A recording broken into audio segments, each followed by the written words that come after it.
Bueno, hermanos, hoy es martes 22 de diciembre, ¿verdad? Y hoy vamos a dar inicio a una nueva serie de mensajes llamadas Las maravillosas doctrinas de la gracia. Ya hemos terminado nuestro estudio de Efesios. Hoy vamos a tomar estos 5 mensajes para desglosar estas maravillosas doctrinas de la gracia. Y dentro de las maravillosas doctrinas de la gracia, las doctrinas reformadas, que fueron el pilar prácticamente de las enseñanzas de los padres reformadores, vamos a hablar el día de hoy del primer tema, y el primer tema se llama la depravación total del hombre. La depravación total del hombre. Salud. Así que lo primero que vamos a ir es a Romanos capítulo 8, versículos 7 y 8. Vamos a tratar de conocer un poco de esto, de esta doctrina que es tan importante en nuestras vidas como lo fue en el tiempo de la Reforma. Romanos capítulo 8, versículos 7 y 8. Quiero que esta línea de acá me busque ese texto, mientras esta línea de acá me busca Romanos capítulo 5, versículo 12.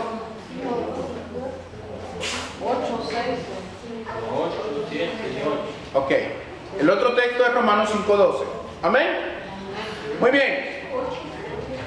Romanos 8, 7 y 8 dice: por cuanto los designios de la carne son enemistad contra Dios, porque no se sujetan a la ley de Dios, ni tampoco ¿qué? Pueden. Y los que viven según la carne no pueden agradar a Dios. Y Romanos 5:12 dice: por tanto, como el pecado entró en el mundo por un hombre, y por el pecado la muerte, así también la muerte pasó a todos. ¿A solo algunos? A todos. A todos los hombres, por cuanto todos pecaron. Padre, queremos pedirte en esta noche que seas tú guiando este mensaje lo más bíblicamente posible. Prepara el corazón de mis hermanos, prepáralos, oh Dios, para recibir esta enseñanza, y ayúdame a mí a poder expresarla de una manera clara, que ellos puedan percibir y entender todas estas verdades que estamos hoy comenzando a predicar. En el nombre de tu Hijo amado Jesucristo, glorifícate en este siervo inútil. Amén, amén y amén. Hermanos, vamos a empezar entonces hoy con las maravillosas doctrinas de la gracia. Pero antes de poder explicar con claridad estos puntos fundamentales en la vida de un cristiano, que debería de conocer todo cristiano, porque todo cristiano reformado debe de conocer esto, es necesario que podamos hacer un poco de contexto histórico para saber por qué, siendo algo tan importante, generalmente no son las doctrinas que se predican en las congregaciones. ¿Por qué generalmente la gente no tiene tanta empatía por este tipo de doctrinas? Pero vamos a iniciar en esta serie de mensajes, primero trazando una línea en la historia y conociendo algunas de las doctrinas que, aunque ustedes no las conocen por nombre, sí las han escuchado por boca de los cristianos. Estas doctrinas se apodan arminianas, en el caso de que son doctrinas que enseñan ciertos puntos que un hombre llamado Jacobo Arminio plasmó. Pero vamos a hablar primero de las doctrinas de la gracia, y vamos a hacer una comparación con las doctrinas arminianas, y para que usted se dé cuenta dónde está la iglesia hoy en día, al menos en esta ciudad, qué es lo que generalmente se predica. ¿De acuerdo? Bueno, vamos a hablar de estas doctrinas de la salvación, y lo primero que vamos a ver vamos a hacer un pequeño resumen rápido de lo que son las 5 doctrinas de la gracia. Vamos a plasmar solamente los puntos, y a lo largo de estos mensajes vamos a desglosar cada una de estas doctrinas, ¿verdad? Con la ayuda del Señor vamos a tratar de hacerlo. Primero, las 5 doctrinas de la gracia son: número 1, la total depravación del hombre, y esa es la que vamos a ver hoy, después de esta introducción. La depravación del hombre enseña que cuando Adán cayó, Con él cayó toda la humanidad y por tanto el hombre está en un estado de espiritualidad muerta. Está muerto espiritualmente delante de Dios y es incapaz de buscar a Dios por sus propios medios, porque todo su ser, intelecto, emociones y voluntad fueron afectados por el pecado original. ¿Cuál fue el pecado original, hermanos? La desobediencia. Correcto, cuando Adán comió del fruto del árbol de la ciencia del bien y el mal. Y como bien dice Romanos 5:12, por tanto el pecado entró al mundo por un hombre, Adán. Y con él la muerte, así también la muerte pasó a todos los hombres, por cuanto todos pecaron. Así que cuando Adán cayó, todos caímos con él. La elección incondicional, esta es la segunda doctrina que iremos viendo a lo largo de esta serie. La elección incondicional enseña que Dios en su soberana voluntad decide desde la eternidad a quienes ha de redimir, escoge a quienes ha de redimir para que escuchen su evangelio y crean en Cristo Jesús, por el cual son limpiados de sus pecados. Así que la elección incondicional enseña que Dios es soberano, escogiendo quienes han de conocerlo, quienes han de ser santos. Luego, la tercera doctrina que iremos viendo es la expiación limitada. En la expiación limitada, las doctrinas de la gracia enseñan que el sacrificio de Cristo en la cruz fue una muerte eficaz, sustitutoria. ¿Qué más fue? Nivel 1, ¿se acuerdan? Sustitutoria, voluntaria, vicaria, expiatoria. ¿Qué más? Muy bien, se van a aplazar entonces el examen. ¿Qué dijo, pastor? Sustitución, fue sustitutoria, vicaria, voluntaria, fue eficaz, fue suficiente. Todo eso fue la muerte de Cristo en la cruz. Pero la expiación limitada explica que ese sacrificio en particular de Cristo es un sacrificio por los suyos.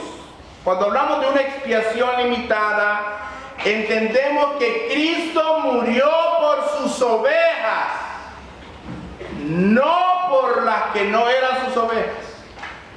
Y lo iremos viendo cuando lo estemos desglosando, porque esa es la doctrina que ha causado más choque en la mayoría de las personas, pero porque se nos ha enseñado esta frase: Jesús te ama. Jesús murió por Cuando esa expresión no es bíblica y ni siquiera los apóstoles la escribieron y la enseñaron. Jesús ama a los suyos, porque Dios ama a los suyos. Y lo vamos a ver cuando vayamos desarrollando, no me vayan a apedrear todavía. Casi todos conocemos estas doctrinas, no las hemos sintetizado y hasta hoy lo hacemos después de 2 años, pero todos en algún momento hemos explicado o entendido de esta doctrina.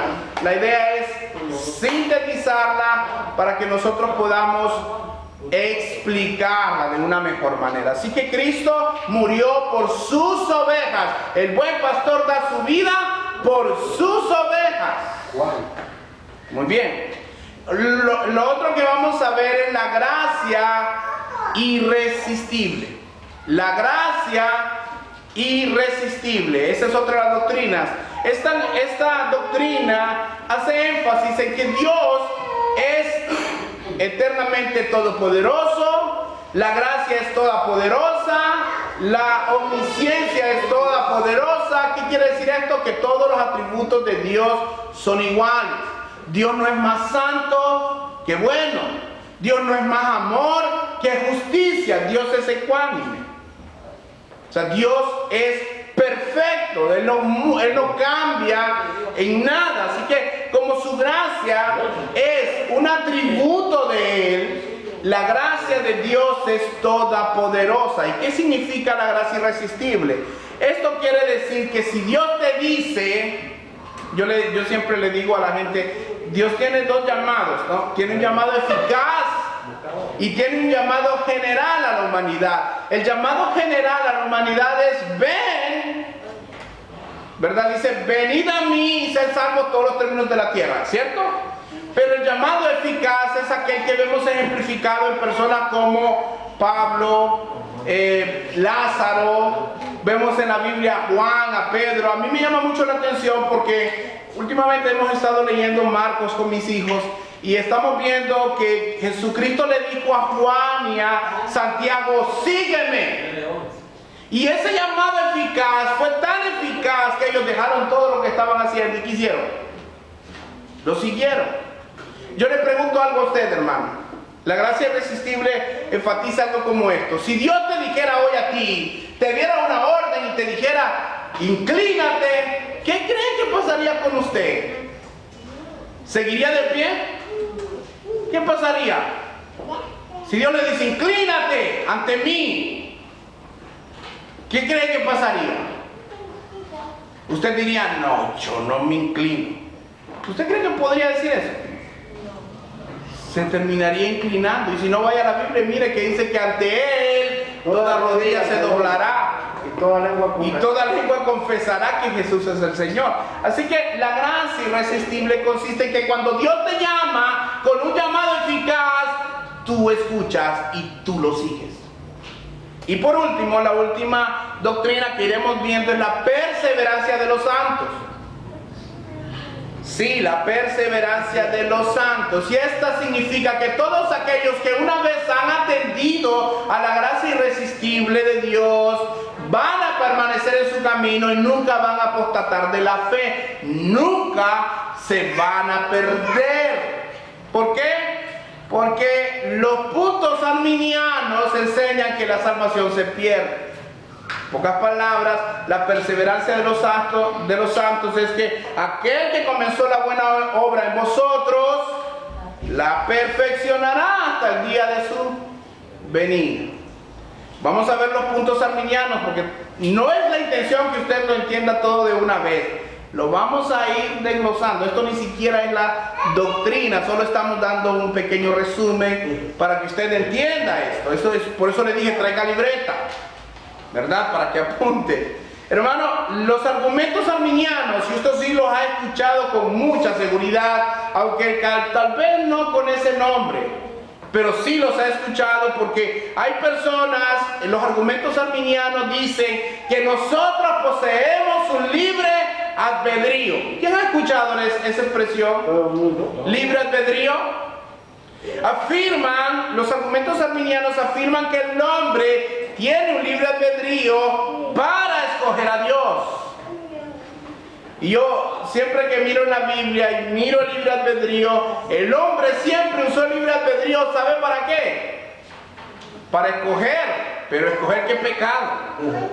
Solo para eso, y lo vamos a ir desglosando y lo vamos a ver un poco hoy de esto. Pero otro de los argumentos que tienen los arminianos es una elección condicional. Una elección condicional. Ellos afirman que Dios, sabiendo quiénes son los que van a creer en Él, entonces los elige en base a esa fe que van a creer en Él. Pero eso se contrapone con todo el capítulo 9 de Romanos. Luego ellos dicen que la expiación es universal, que Cristo murió por todos. ¿Sí? ¿Quién ha escuchado eso? ¿Quién ha escuchado a alguien que lo evangelice y le dice, mira, Cristo murió por ti? Yo no puedo hacer esa aseveración. Pero el problema es que cuando usted les dice que no es así, dice no. Pero la mayoría de gente lo ha dicho, lo ha escuchado, lo ha predicado, lo ha dicho. Le dice, mira, mire, esta frase va enseguida. Cristo te ama porque Cristo murió por ti. Primero, yo no puedo asegurar que Cristo lo ama. Y segundo, yo no puedo asegurar que Cristo murió por él, porque yo no conozco eso. Y eso ya empieza a golpear los becerros de oro que nosotros teníamos, ¿sí o no? Eso fue algo de lo que a mí me costó mucho cambiar, porque como era lo que me habían enseñado, a mí me habían dicho, mira, Cristo te ama. Y Cristo murió por ti. Y la verdad, yo puedo decir que eso no es bíblico. Y lo vamos a ir explicando. Por eso les pido, no se pierdan las reuniones y traiga libreta. Porque si usted al final tiene dudas, pueda decir, esto no lo entendí, o esto qué significa, para que usted pueda salir cada reunión enseñado en estas doctrinas que no son nuevas. Ya las vamos a ir explicando. Otra de las cosas que afirma el arminiano es que la gracia de Dios puede ser resistida. O sea, Dios te puede llamar eficazmente y aún tú decir no. La gracia puede ser resistida. Según ellos, Dios, aunque nos llame, nosotros tenemos la habilidad y la fortaleza para decirle no, no voy a ir. Y hay una diferencia, y lo veremos, entre el llamado eficaz y el llamado general. Yo le voy a decir una cosa. Cuando Jesucristo le dice a Lázaro, sal fuera, si él dice, sal fuera, más de un muerto hubiera salido.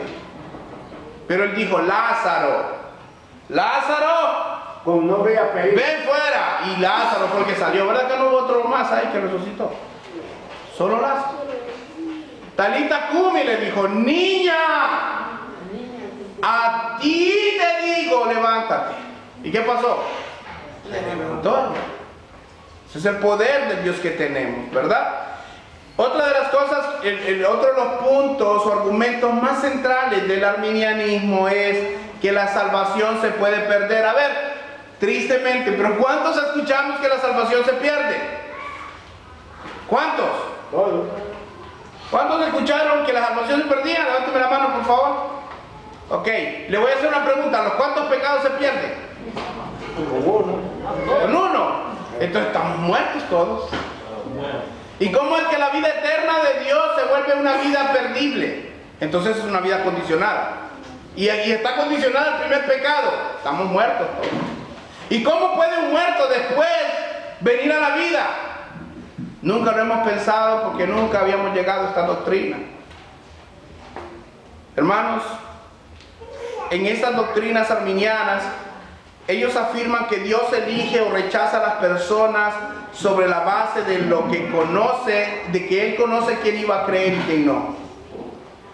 También afirman y cuestionan que si Dios es soberano en la elección, entonces el hombre no es responsable. Y eso lo vamos a ver. ¿Por qué si es responsable el hombre, pese a que Dios es quien llama?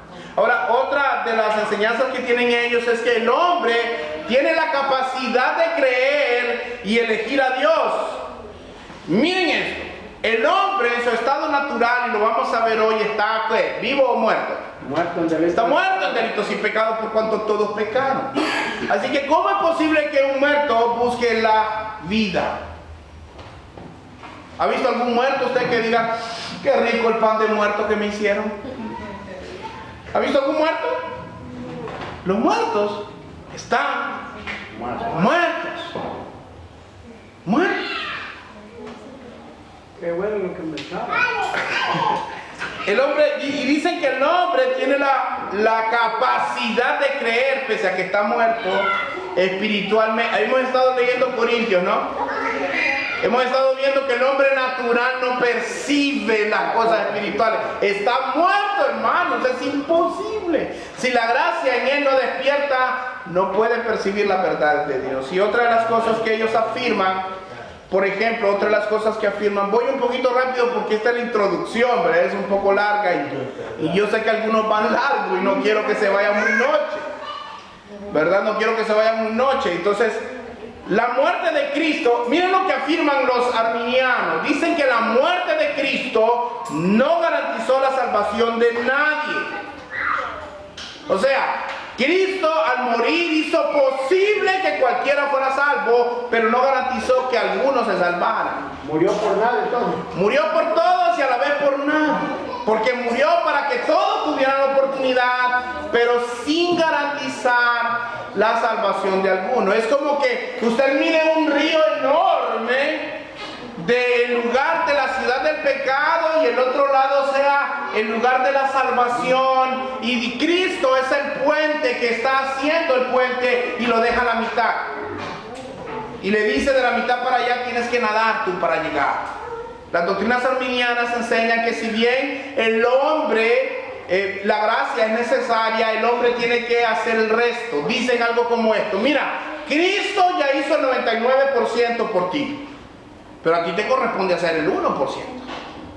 ¿Sí o no? ¿Han escuchado algo por el estilo? O sea, mira, Cristo ya lo hizo todo, tú tienes que venir a Él. Entonces depende de uno, no depende de Dios. Esas son las doctrinas que se contraponen y son populares en nuestras iglesias. ¿Usted ha escuchado la salvación se pierde? ¿Sí o no? Es popularísima esa doctrina, pero no es bíblica. Ahora le voy a decir que esto no es nuevo. Alguien va a decir tal vez, yo nunca había escuchado esas doctrinas de la gracia. Eso debe ser nuevo. Error. Eso es lo que la Biblia enseña, que la Biblia enseñó, pero que después del año 500 hasta el 1500 estuvo silenciado. Y eso es lo que vamos a ver ahora.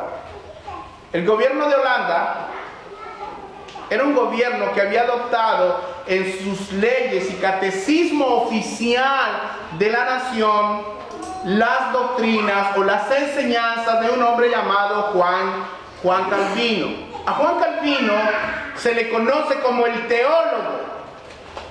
Entre los hombres más ilustrados, de los padres de la fe, de los hombres más usados por Dios a lo largo de la historia, Juan Calvino podía sintetizar las doctrinas de manera que usted o yo pudiéramos entenderlas. Era el teólogo, así se le conocía, como el teólogo. Ahora, estas enseñanzas afirmaban todas estas doctrinas de la gracia. Pero los argumentos arminianos surgieron de los discípulos de un hombre llamado Jacobo Arminio. Jacobo Arminio era un teólogo también, solamente que él estaba en desacuerdo con las doctrinas enseñadas por Juan Calvino. En 1609 él murió y los seguidores de Arminio en 1610 hacen una propuesta al gobierno de Holanda para que ellos cambien el catecismo de Heidelberg y puedan cambiar las enseñanzas de que la salvación no se perdía, que Dios escogía, que Cristo había muerto por unos cuantos, por los suyos. Las doctrinas conocidas, doctrinas de la gracia, tuvieron un sobrenombre llamado tulip, que en inglés significa tulipán. Tulip porque las 5 letras que se escriben ahí, T-U-L-I-P, son letras que significan o simbolizan las doctrinas que en ellos enseñan. Por ejemplo, la letra T, total depravación. La U era un conditional elección, incondicional, elección, es que en inglés se cambia, la elección incondicional. La L significaba limited expiation o limitaciones limitadas. Y la letra I, irresistible gracia. Y la P, la perseverancia de los santos. Así que le pusieron tulip. Y era normal en las escuelas de teología ponerles algunas cuestiones llamativas para que la gente se pudiera identificar con facilidad. A consecuencia de las diferentes opiniones que surgieron por los 5 puntos arminianos presentados ante el gobierno de Holanda, surgieron o se tuvo que armar una cierta cantidad de debates. Se convocó, se llamó a un sínodo en un lugar llamado Dort en el año 1618. Y durante 7 meses los seguidores de las enseñanzas de Juan Calvino defendieron las doctrinas de la gracia, y durante 7 meses los opositores a estas doctrinas sostuvieron debates. ¿Sabe cuántos debates se llevaron a cabo? 154 debates. Así que durante 154 sesiones se debatió si la salvación se perdía o si no se perdía, si Dios escogía desde la eternidad o si era una elección condicional. Y se empezó a hacer aquello durante 7 meses. ¿Cuál fue el resultado del debate, hermanos? Después de 7 meses y 154 debates con representantes de diferentes nacionalidades, tanto Inglaterra, participó Escocia, Suiza, Alemania, Holanda, llegaron a la conclusión de que que el catecismo de Heidelberg de Holanda era efectivamente bíblico. Las doctrinas de la gracia eran la verdad. Ese fue el diagnóstico, esa fue la sentencia después de 7 meses de debate. Así que cuando usted piense y usted le diga a alguien, hermano, sabes, la salvación no se puede perder, y tal vez tú tengas un debate de media hora, tal vez 1 hora, eso no es nada comparado con 154 sesiones hacia allá, tantos años atrás. Todo lo que se había de decir se dijo en esas sesiones. Todos los argumentos que se tenían que presentar se presentaron en esas sesiones. Y al final de esas sesiones se llegó a la conclusión de que las doctrinas de la gracia eran verdad. Ahora, siguió estando en vigencia el catecismo de Holanda. Pero yo le voy a decir algo. Esta situación de si la salvación se perdía, si la salvación no se perdía, tampoco había sido que había tenido su primer encontronazo ahí. Tampoco se había hablado por primera vez en Holanda. En la antigüedad hubo 2 hombres muy reconocidos por la historia. Usted tal vez se acuerda o ha escuchado este nombre, San Agustín de Hipona. Sí. Bueno, había un contrincante de San Agustín de Hipona llamado Pelagio. De ahí vienen las doctrinas pelagianas y semipelagianas de nuestros días. Ahora, San Agustín defendía que el hombre no podía buscar a Dios. Pero Pelagio decía lo siguiente. Pelagio decía esto: no heredamos la naturaleza pecadora de Adán. Eso es lo que decía allá por el año 400 y algo. Él enseñaba que el hombre, cuando Adán pecó, el que pecó fue Adán. Yo no estaba ahí. ¿Y cuántos dicen eso? No, si pecó mi papá fue él. Yo no pequé. Y si pequé fue hace un montón de tiempo, yo ya me arrepentí. Pero Pelagio afirmaba que nosotros no heredamos una naturaleza pecadora. Que cuando Adán cayó, solo lo hizo él. Y cada hombre nace inocente. ¿Cuántos han escuchado esta expresión? Los niños van al cielo. Bueno, aunque hay cierta verdad, hay cierta mentira ahí también. Porque si bien el niño cuando es inocente y no tiene conciencia de pecado, no puede dar cuenta de algo que no ha hecho. Pero una persona que es catalogada niño a los 13 años todavía por nuestra ley, porque la ley dice que hasta los 21, creo aquí, creo que a los 21, 18, no sé. ¿Creen ustedes que un muchacho de 13 años da cuenta de su alma? ¿Conoce el bien y el mal, sí o no? Así que va a dar cuenta de su alma. Ya de 7 tiene conciencia. Tiene conciencia. Hay niños que son más precoces que otros, ¿verdad? Aquellos que ya saben discernir entre lo bueno y lo malo, ya dan cuenta, ¿verdad? Ahora, Pelagio decía que tenemos un libre albedrío que no fue afectado por el pecado. Que nosotros aún podemos escoger el bien, podemos escoger a Dios. Que poseemos la capacidad de elegir a Dios totalmente. Si bien la gracia nos ayuda, es necesaria que el hombre actúe con obras también. Esta es una postura que la Iglesia Católica sostiene, llamada semipelagiana. Ellos dicen que si bien son salvos por gracia, tienen que hacer obras de caridad y obras para poder conservar la salvación. Pero la Biblia nos enseña, ahora sí, 1 Corintios 2, 14.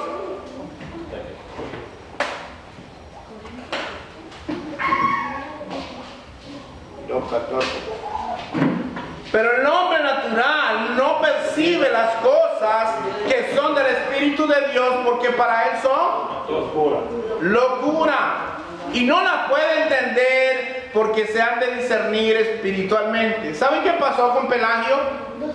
¿Saben qué pasó con él? Bueno, Pelagio fue sometido a un escrutinio, sus enseñanzas, y al final fue declarado que sus enseñanzas eran herejes. Así que lo mataron. Terminó muriendo como un hereje.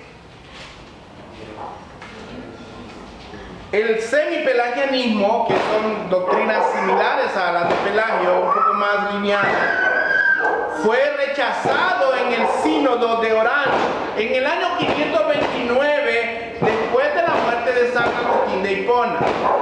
Así que durante los primeros 500 años la iglesia había mantenido su pureza en la mayor cantidad de doctrinas que ellos predicaban.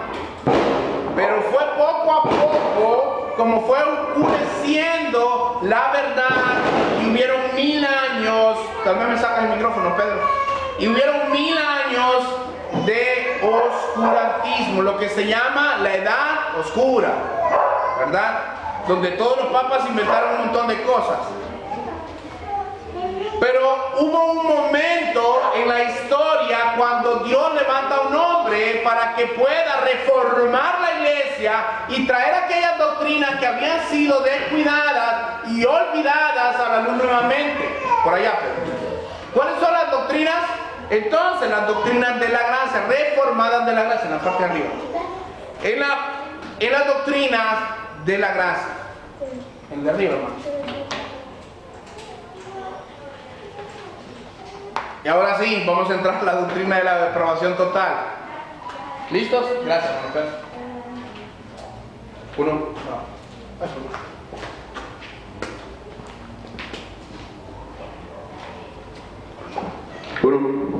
Solo en caso de que truenen los cohetes, ¿verdad? Muy bien, vamos a ver entonces la depravación total del hombre. ¿En qué consiste esta enseñanza? ¿En qué consiste esta doctrina? Que Martín Lutero fue uno de los precursores y defensores de estas verdades también. Primero debemos de entender que cuando hablamos de la depravación total del hombre, no estamos diciendo que nacemos o somos tan malos como podemos ser. No estoy diciendo que somos tan malos como podemos ser, porque yo les voy a decir una cosa. ¿Cuántos aquí han dicho mentiras?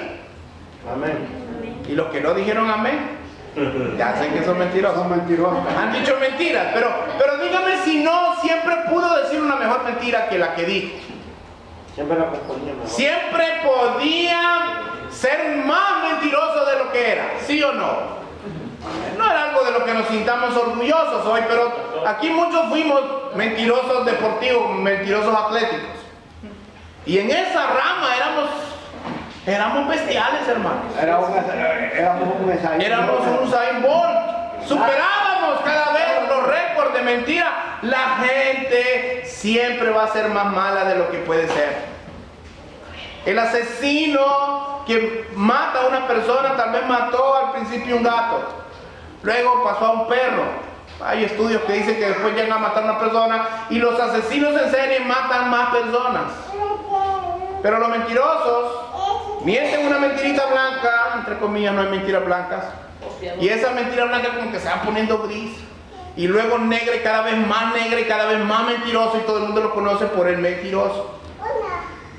Así que, aunque estamos depravados totalmente, no somos tan malos como podemos ser. ¿Por qué? Porque tampoco somos, cuando llegamos a Cristo, tampoco somos tan buenos como podemos ser, ¿verdad? Pero la depravación total no significa que usted está totalmente, o sea, que usted no puede hacer algo bueno. La depravación total nos enseña que aunque usted en su naturaleza depravada sea malo, porque la Biblia dice que es enemigo de Dios, estamos sin esperanza y sin Dios en esta tierra, la Biblia también nos enseña que por malo que podamos ser, aún podemos hacer una que otra cosa buena.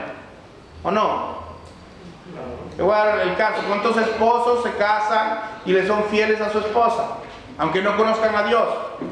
Tal vez les son fieles porque tienen miedo, ¿verdad?, a qué sé yo, a contagiarse de una enfermedad, y lo hacen por situaciones egoístas, pero manifiestan cierto nivel de bondad. O cuando, como dijo Jesucristo, ustedes siendo malos, si sus hijos le piden un pan, ¿qué les dan? ¿Les dan una piedra? No, les dan un pan. Ni le dan una serpiente. Y cuanto más vuestro Padre que está en los cielos. Así que, por muy malos que podamos ser, nunca seremos tan malos como pensamos que podríamos llegar a ser.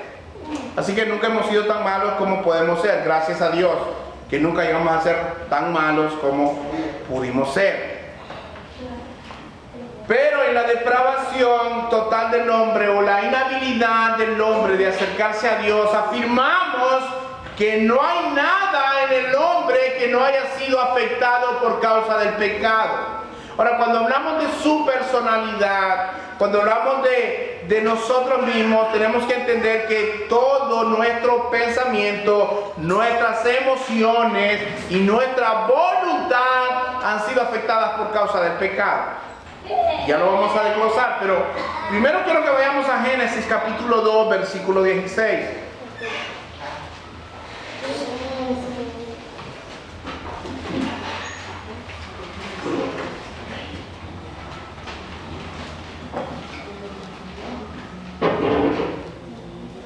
Amén. Amén. 2:16. Dice así: y mandó Jehová Dios al hombre diciendo: de todo árbol del huerto podrás comer, mas del árbol de la ciencia del bien y del mal no comerás, porque el día de que él comieres ciertamente morirás. ¿Murió el hombre físicamente en ese momento cuando comió? No, pero espiritualmente. Pero murió espiritualmente. Murió espiritualmente. La Biblia dice, como hemos leído en Romanos 5:12, por tanto como el pecado entró en el mundo por un hombre y por el pecado la muerte, así la muerte pasó a todos los hombres, por cuanto todos pecaron.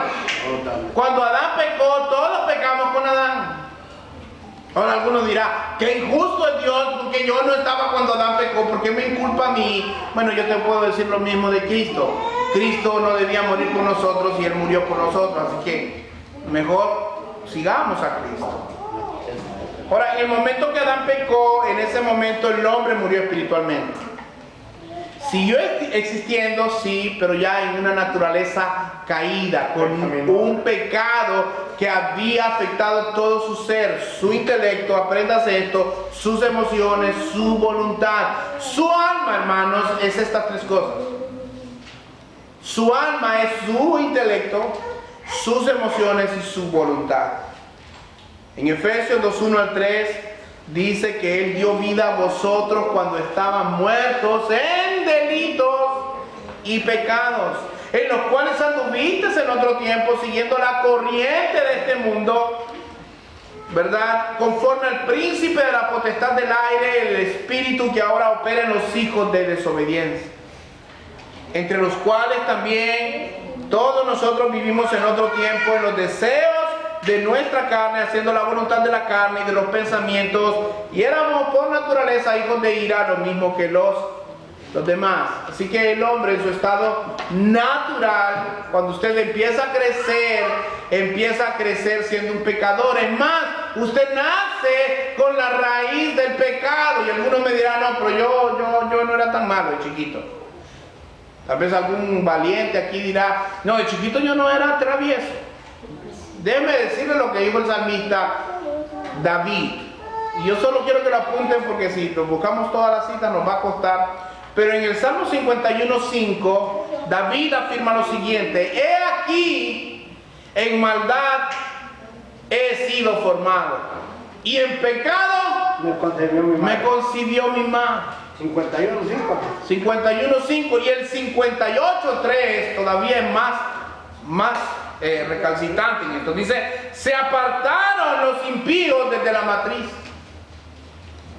se descarriaron hablando mentiras desde que nacieron. Desde que nacieron. Yo le voy a preguntar, ¿alguno de ustedes les enseñó a mentir de chiquito? ¿Cuántos mentirosos han habido aquí desde pequeños? ¿Cuántos mintieron de niños? ¿Cuántos hicieron algo malo y siempre le echaron la culpa al hermano, a la hermana? O yo no fui, ¿no? El niño siempre, yo no fui. Pastor, hay niños que mienten, porque hay niños que empiezan a llorar y la mamá ya está con dolor y lo que quiere es que lo chismeen, desde ahí está. Por esta razón, aunque de niños en nuestro corazón está inclinado hacia el mal. Por eso usted mira que niños como que tienen cierto aire de perverso, ¿no? ¿Sí o no? Malévolo. Hay niños que en la escuela caminan empujando a los otros niños. ¿Ya han visto eso? O si viene alguien y viene el papá y los abraza, ya vienen y empiezan con celos. ¿Sí o no? Bueno, eso es la raíz del pecado. Esa es la consecuencia del pecado en una vida. Están desde pequeños inclinados hacia el mal. La Biblia afirma esto. Ahora, Ahora, la naturaleza pecadora del hombre afirma que el hombre está depravado totalmente desde su nacimiento, desde su concepción.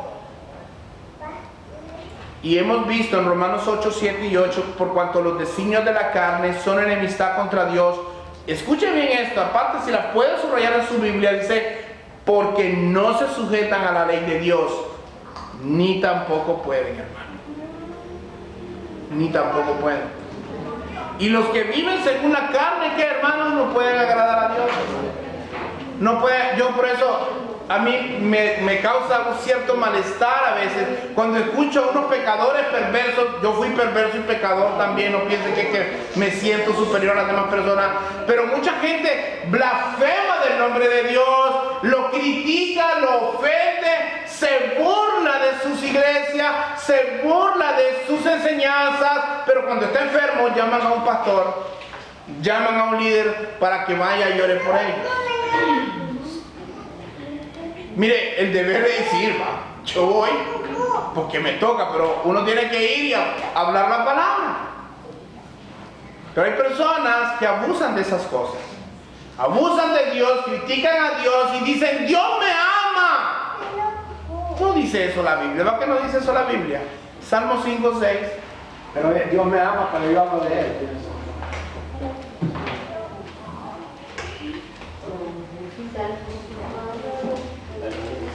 Un hombre en su estado natural es incapaz de agradar a Dios. ¿Por qué? Porque no se somete a la ley de Dios ni tampoco puede. ¿Qué dice el Salmo 5, 6? Destruirás a los que hablan mentiras, al hombre sanguinario y engañador abominará Jehová. Destruirás a los que hablan mentira. Hermanos, ¿cuántos mentirosos habrá en el mundo? ¿Cuántos habitantes hay en el mundo? Pero antes de llegar a Cristo, todos son enemigos de Dios. Así que el Señor aborrece al impío, hermano. Esto puede ser duro. El Dios de las Escrituras aborrece al impío. Ahora, como hablamos el sábado, los que estuvieron acá, Dios, pese a aborrecerlos, ¿qué hace? Tiene, ¿cuál fue la palabra que aprendimos el sábado? Misericordia, que es todopoderoso, es constante y es una extensión del amor de su naturaleza. Así que Dios tiene misericordia del impío, aunque éste aborrezca su nombre. Y muestra de eso es que todos los que estamos aquí estamos vivos todavía. Porque cuando fuimos impíos, cuando no conocíamos su nombre, merecíamos el infierno, ¿sí o no? Pero Dios nos conservó y nos dio vida en su Hijo amado, Cristo Jesús. Y ahora somos sus hijos. Y ahora nos mira por la justicia de Cristo Jesús. Ya no nos mira por lo que éramos antes, sino por lo que somos en Cristo Jesús. Y ese es el Dios que tenemos. Pero el Dios de las Escrituras claramente aborrece al pecador, pero anda en busca de pecadores para que se arrepientan. ¿De cuáles pecadores? De los suyos, de los que han de escuchar su mensaje. Ahora, la Biblia dice, y este es otro versículo importante, Romanos 3:11, la Biblia dice que no hay quien entienda, no hay quien busque a Dios, hermano. Todos a una se desviaron, a una se hicieron inútiles. No hay quien haga lo bueno, no hay ni siquiera uno, no hay ni uno. La depravación total tiene un lugar prominente, del hombre tiene un lugar prominente en la historia de la iglesia protestante. Y al recobrar esta doctrina, hermanos, es necesaria para la buena salud de la iglesia. Esto lo escribió un hombre llamado Martin Murphy. Hermanos, es importante que la iglesia sepa que el hombre en su estado natural está depravado. La Biblia dice en una versión que el hombre animal, así dice una versión, no puede entender las cosas espirituales. ¿Sí? Nosotros entendemos que un hombre en su estado natural no puede entender de Dios. Puede ser algo sencillo de las Escrituras y es incapaz de percibir la verdad porque está muerto en delitos y pecados. Así que la gracia es algo bueno, pero nunca va a ser algo que usted valore tanto a menos que se dé cuenta que está depravado delante de Dios. Usted está pecador delante de Dios. Siempre hemos hecho esta analogía de que si yo le ofreciera la cura y yo le dijera a usted, mire Miguel Ángel, usted tiene un cáncer, Dios no lo quiera, ¿verdad? Tiene un cáncer en el cerebro y usted se va a morir, pero yo aquí tengo esta medicina para que usted a través de esta medicina usted se pueda sanar. Yo he vendido todas mis propiedades, he vendido todo lo que tengo con el fin de darle esta medicina, pero si él no se siente enfermo, ¿qué va a decir? No, yo no tengo cáncer en el cerebro, el pastor Ángel está loco, yo estoy sano, estoy fuerte. Si hasta miré el partido del Motagua y lo soporté, dice. Pero ¿qué pasa? ¿Qué pasa? Venimos nosotros y hasta que no vamos al chequeo y el doctor nos dice, el doctor, ¿qué nos dice el doctor? Mira Miguel Ángel, resulta que aquí está tu chequeo y aquí dice que te vas a morir de un cáncer en el cerebro y en cualquier momento te vas a morir. En cualquier momento. ¿Qué es lo primero que se va a cortar él? El pastor tiene la medicina, voy a ir allá. No me voy a morir en el camino, ¿no? Y ya va a ver el regalo como algo necesario para su vida. Va a ver la gracia como algo necesario en su vida. Ahora, hermano, la verdad voy a mitad del mensaje y no lo voy a predicar todo porque sería muy extenso. Yo sé que algunos van largos. Pero quiero decirle algo y hacer un poco de síntesis de lo que hemos hablado. Primero, hermanos, que nosotros en nuestro estado natural somos pecadores, nacemos con la semilla del pecado.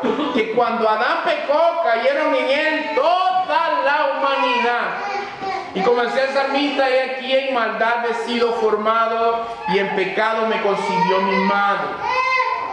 Así que nosotros en nuestro estado natural estamos inclinados hacia el mal. A nadie le enseñaron a portarse mal, pero todos sin lugar a dudas hicimos el mal. ¿Sí o no? Desde chiquito. Perverso. Algunos dicen, antes no existía el bullying. Claro que existía el bullying. Lo que pasa es que nadie le había puesto nombre. Y si no me cree, váyase a Proverbios, capítulo 1, que también ahí se habla de eso. Pero hermanos, cuando vemos esta naturaleza pecadora que hemos heredado a causa del pecado, tenemos que entender que en todo nuestro ser, nuestro intelecto, nuestras emociones y nuestra voluntad fueron afectadas por el pecado, y por haber sido afectadas acerca del pecado, no podemos buscar a Dios porque estamos muertos en nuestros delitos y en nuestros pecados, y es imposible que busquemos a Dios. ¿Por qué? Porque aquellos que actúan conforme a la ley de la carne no se sujetan a Dios, ni tampoco pueden. Y más adelante miraremos en el próximo mensaje, lo vamos a dejar en dos partes, que cuando hablamos de que el hombre no puede, es también que el hombre no quiere. Porque dice la Biblia que esta es la condenación, que la luz vino al mundo, pero los hombres amaron más las tinieblas. Los hombres amaron más las tinieblas que la luz, para que sus obras no fueran manifiestas, para que no se descubriera su maldad, su pecado. Así que, hermano, acuérdese de estas doctrinas de la gracia, las vamos a ir explicando, pero hoy hemos hablado la mitad del tema de la depravación total. En el próximo mensaje estaremos hablando de las tres áreas: cómo el pecado afectó el intelecto, cómo el pecado afectó la voluntad y cómo afectó las emociones, y a causa de esa caída nosotros no buscamos a Dios, ¿verdad? Así que pongámonos de pie. Es una buena noticia saber esto. Yo quiero decirle que es una buena noticia saber que el hombre está caído, porque eso significa que dependemos de Dios totalmente. Y esto es algo que hacen estas doctrinas de la gracia: volver la gloria a donde tiene que estar, y es a Dios. Hermano Pedro.